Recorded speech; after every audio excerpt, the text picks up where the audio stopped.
What's going on, y'all? Y'all here with international journalist, the Media Prince, and today we having conversations with this dope, talented brother right here who's a dope MC and has his hand in the media scene right now, Mr. Don Tae. How are you, bro? I'm going good, man. I'm doing good. Nice to meet you, man. Nice to meet you, man, too. And I thank you for allowing us to dive into your artistry and learn more about who you are. Yeah. So take us back. How did you get your start in music first?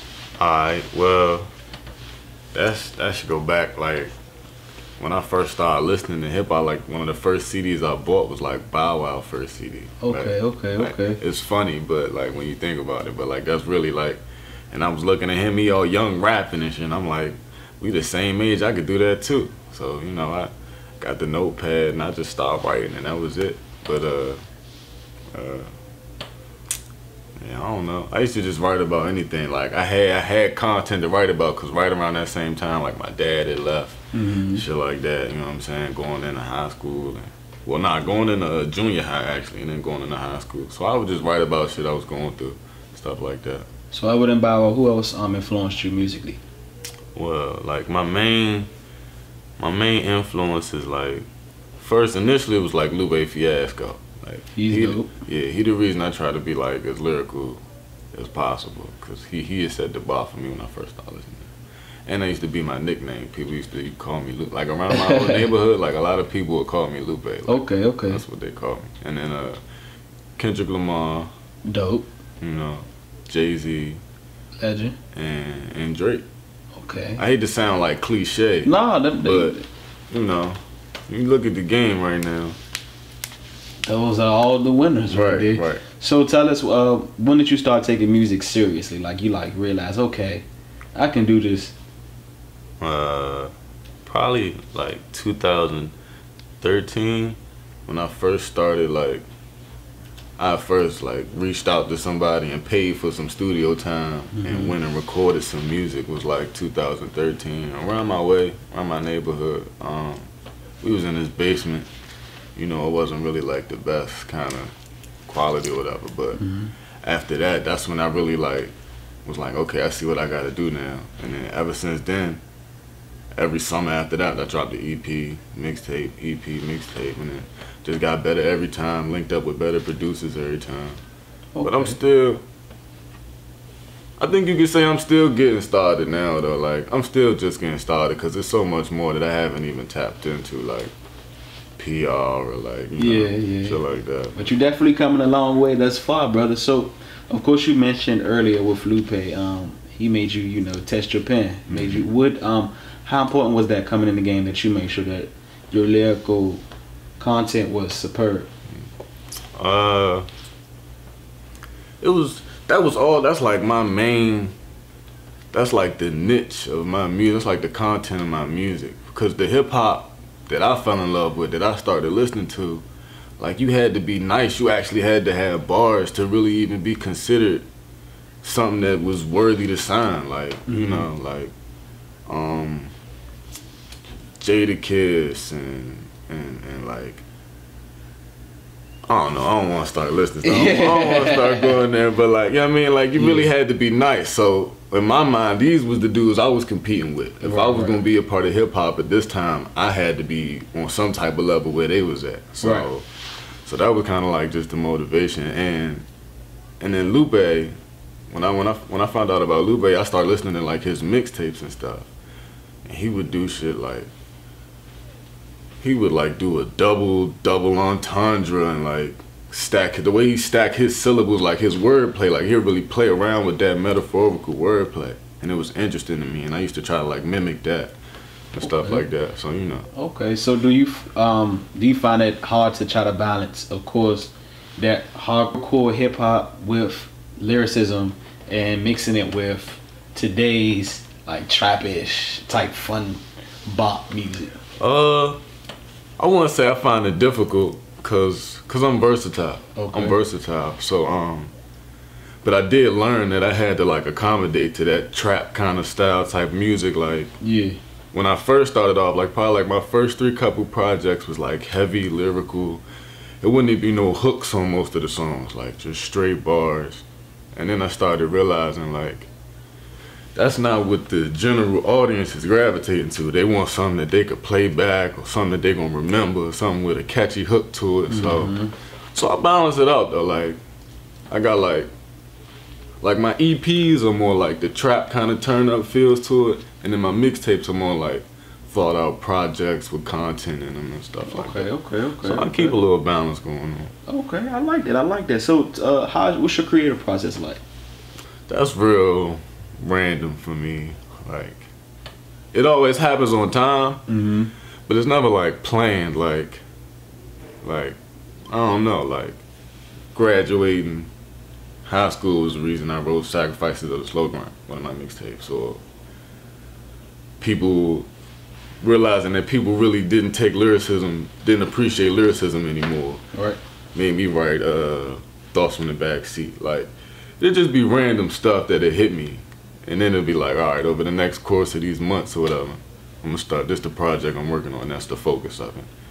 Okay. It usually hit me though. I don't like necessarily got like a method to it. Okay. So of course, other than music, you also tapping into other areas of media as well. So you also have a web show, correct? For sure. Tell us about that.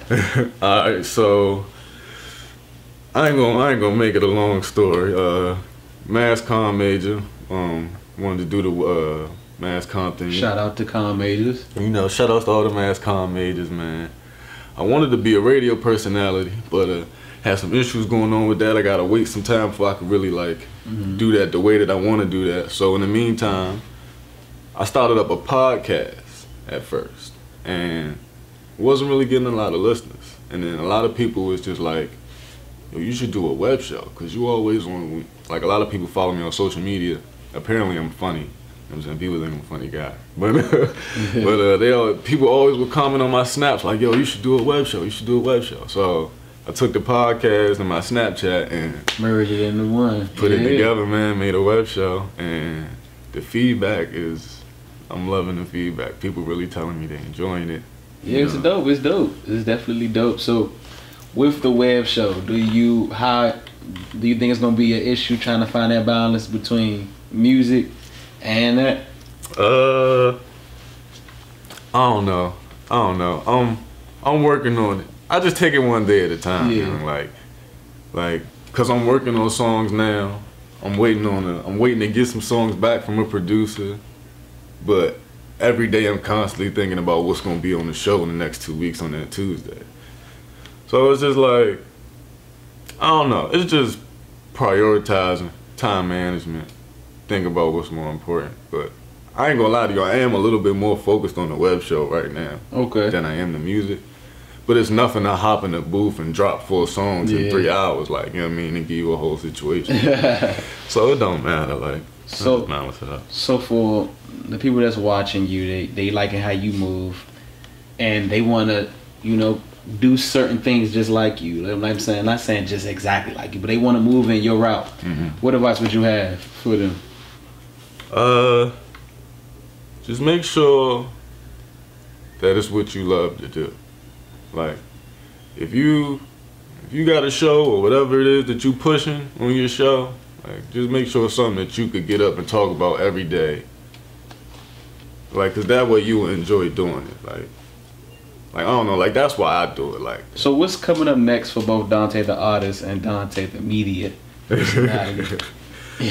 Well, all right. So I got some songs getting chopped up right now. I'm on this mixtape that my man Chicken Bob is dropping. Shout outs to the Don't Choke Rap League. Okay. Chicken Bob dropping a compilation mixtape called Bars Over BS. It's got Bars Over Bullshit. It got like all the Don't Choke Rap League artists on it. All of them got their own songs on it. I got 7 songs on it. So waiting on them to finish getting chopped up. We're gonna put that out. Okay. And I just dropped episode 7 of the Real Steve's web show. I'm sure y'all go check that out. I'm gonna do 3 more episodes. When I get to episode 10, I'm gonna take a little break. Start up season. That's gonna be the end of season 1. Okay. I'm gonna start up season 2. Okay. I got some furniture coming in. Okay. And, so it's gonna be getting bigger and better too. I'm gonna try to get on some, same shit you doing a little bit. Have some people come through, special guests, interviews and stuff like that. Okay. So you just mentioned Chicken Bob. Yeah. Explain how y'all got together, y'all situation. Chicken Bob, that's my man, 100 grand, man. We met in high school. We both found out that we like Lupe Fiasco. Okay. No, seriously, like that's what did it. Like we both found out we like Lupe Fiasco, and then we used to be like skateboarding and shit back in high school. And I don't know, that's just been my man. We've been rocking out, and he always been my biggest supporter of my music. Like he'd tell you quick I'm his favorite rapper. You know what I'm saying? That's lit. This, that, and the third. We would always discuss lyricism, and I would always be rapping, and I think that kind of just inspired him to do that. And battle rap was more of a platform for him to do his thing because he liked more funny and more animated with it. He liked to get real loud and scream on niggas. So, he do the battle rap thing, and people joining it, people wanted to be a part of it, and we got a little league. I'm the only one on the league who don't battle rap. I'm the only one who just rap. That's because you in the studio. Right, you know what I mean? But that's just who I am, but it's all good. Okay, so he mentioned you are his favorite rapper, so I'm about to see who your favorite rappers are. So I play this game with every artist I interview, every person. It's called Either Or. So I give you two MCs. Who you name exist. Who you don't name never existed ever. So it's like they never was even in existence, alright? Okay. So you gotta name the person that's in existence, that you know. So we're gonna start off with a heavy hitter, Tupac or Biggie. Okay, so the person I name stays. That's who they've existed. The person you don't name never existed ever. Damn, I was just watching All Eyes on Me yesterday, dog.